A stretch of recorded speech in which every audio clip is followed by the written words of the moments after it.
กราบสบายดีและสวัสดีพ่อแม่พี่น้อง FC กันเมื่อสู่หูสู่คนว่าทางฝั่งลาวทางฝั่งไทยหรือต่างประเทศยินดีต้อนรับเข้าสู่ช่องบาจำมัมอีกแล้วพอเท่าคุณยักเพิ่นไปเอายังขี่รถไถออกไปเมื่อวานนึงครับพากันเฮ็ดมืดมือเนาะยืนจากดินบาจำมัมแนมก็เห็นเนาะนี่แนมเห็นกัน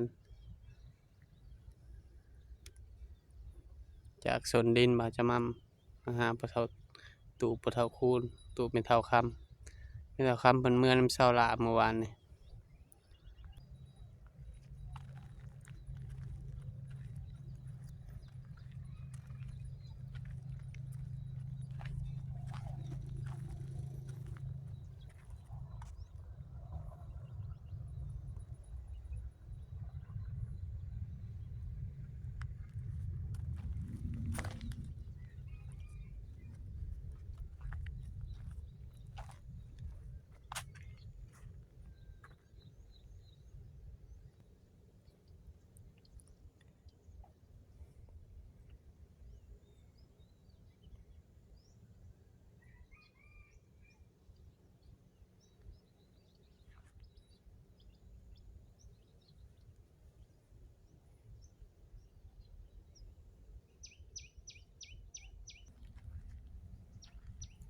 กองฟืนปะเท่าเพิ่นยังบ่มีเวลา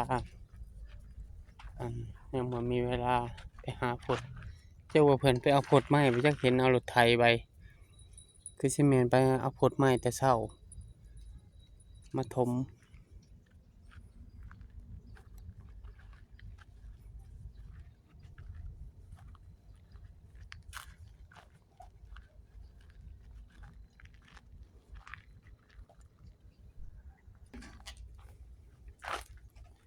นึ่งข้าวบ่ไอ้นะ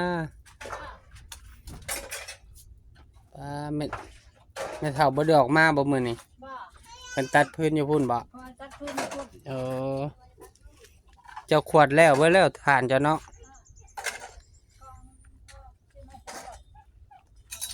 โดยสบายดีโดยนึ่งข้าวได้จักรถเลยก็ได้2รถหาก็ได้2รถให้ทั้งพ่อกองเอ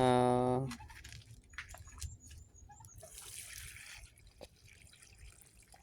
โอ้แม่เฒ่าเพิ่นน่ะอยู่พุ่นเนาะอยู่ตัดไม้อยู่ข้างเฮือนหั่นละ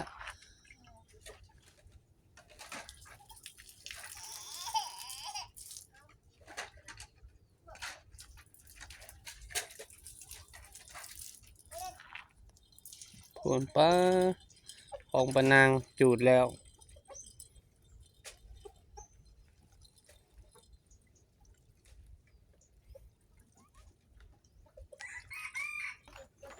อันน่ะเพิ่นก็นึ่งข้าวได้หยังกินข้าวเช้าน้องแอนนาบ่มีหยังเลยมีแต่นึ่งข้าวปลาไหว้เขาก็ว่าไปหาขุดกระปูบ่มาสุกกระพุกเขียดมากินโดย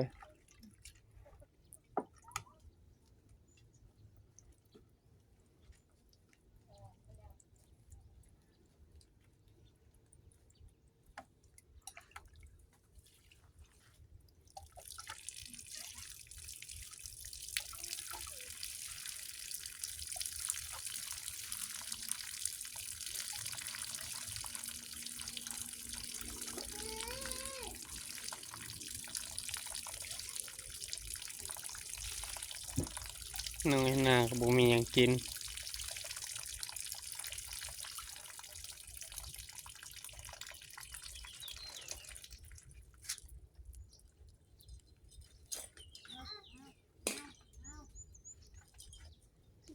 นึ่งข้าวปลาไหว้บ่าวบ่มีหยังกินเฮือนมื้อนี้ตอนเช้ายังบ่ได้หาปูหาปลาเลยเอ้าเอื้อยพุ่นน่ะเพิ่นเมื่อบ่เอื้อยเนาะเอื้อยพุ่นนี่เมื่อแล้วเมื่อเลยเมื่อน้ำไผเมื่อน้ำปะเมื่อน้ำปะเฒ่าไปเท้ามาเอาโอ้เท้ามาเอาเข้าเฮเขาเฮียนได้เนาะด้วยเจ๊อยู่บ้านจอมหาดพุ่นแม่นบ่หมอบ้านเวียงนี่เมื่อเขาเฮียนแม่นแล้วเขาเฮียนนะเท้าแล้วเมื่อเข้ากันปี สิ่งที่ อืม ทำเห็นกันมาไม่ เข้าเฮียนจกข้าวเย็นบ่น้องอันนาอ๋อ ดีล้างมือ หน่อไม้ทงหมดแล้วบ่หน่อไม้ทงน่ะ น้ำฟองดีเขา ยังทงเดียวอ๋อคือหมาหลายแท้เข้าผู้เดียว ยังเขามากกว่าที่นั่น บางเทื่อไม่เฒ่ามาเว้าบ่ได้เนาะ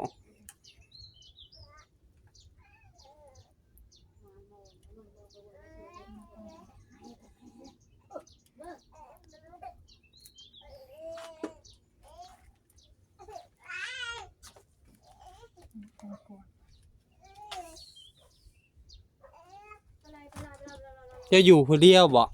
เดียว เออ วันไม่เท่ามากมาก เออ ป้าอย่าทำพ่อให้บึกเอาไปเช็ดแล้วก็ยืนท่าเนี้ยยืน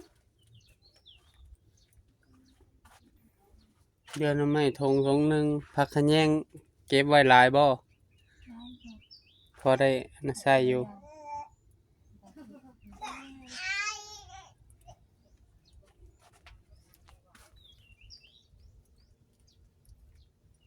เขาใช้สิกินหยังน้อยหยาหาก็บ่มีของกินมื้อนี้บ่ฮู้สิเอาหยังให้เพิ่นบ่สิปลาได้พุ่นกินกาแฟแล้วก็บ่อยากข้าวยามมื้อเช้าปั้นข้าวใหม่ละล่าและบายเกลือคือว่าแซ่บนะกับจำแจ่วเบิ่งตอนแรงพุ่นแหละเบิ่งตอนแรงเฮ็ดตูบซอยเขาแล้วหายสิไปซีดเบ็ดเอาปลามาให้พอได้ปิ้งผู้เดียวเจ้าไข่มีก็บ่มีเลยเนาะบ่มีเลยบ่ไข่มีก็บ่มีเลย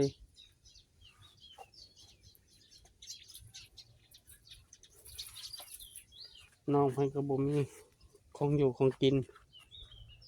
น้องนาเพิ่นก็แบบก็ตำแจ่วจำแจ่วมื้อเช้านี่จำแจ่วลวกผักเอามาแต่ผักเอามาแต่เฮือนแม่บ่าวก็เลยกินหยังก็แล้วไปบ่าว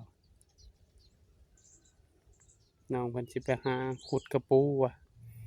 ขุดกระปูขุดเขียดน้อยมาป่นบ่ฮู้ว่าสิได้หรือบ่เพิ่นนึ่งข้าวสุกพุ่นละ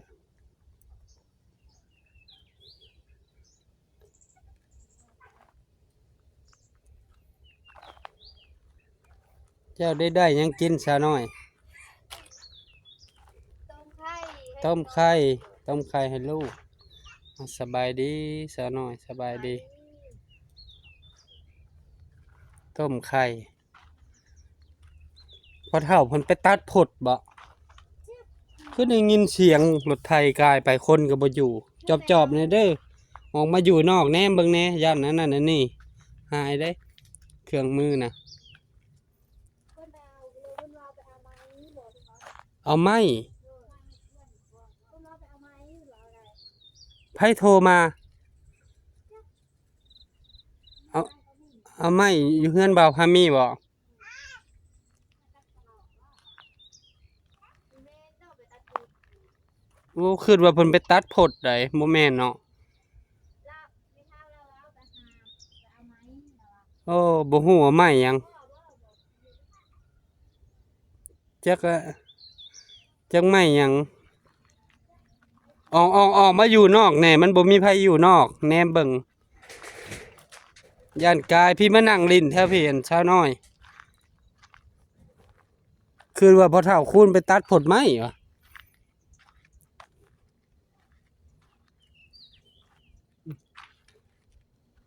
จะหน่อยคนกายไปกายมามันมีเลื่อยมีหยังเลยมีค้อนมีหยังคนไปอยู่บ่ได้เด้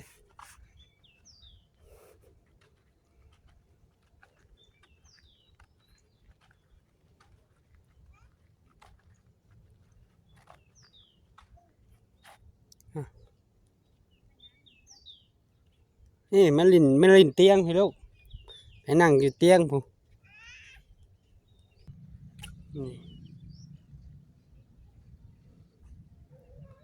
สาวน้อยเพิ่นให้สาวน้อยเพิ่นมาเผาโดยเอาฝากสบายดีและสวัสดียามเช้าๆพ่อแม่พี่น้องเอ้ย ไปลาไปการกันแล้วบ่พ่อแม่ FC ทุกท่านทักทายคอมเมนต์ทักทายสบายดีเนาะอยู่จังหวัดใดเบิ่งอยู่จังหวัดใดแขวงใดเมืองใดเนาะคอมเมนต์มาทักทายนำกันหน่อยเด้อ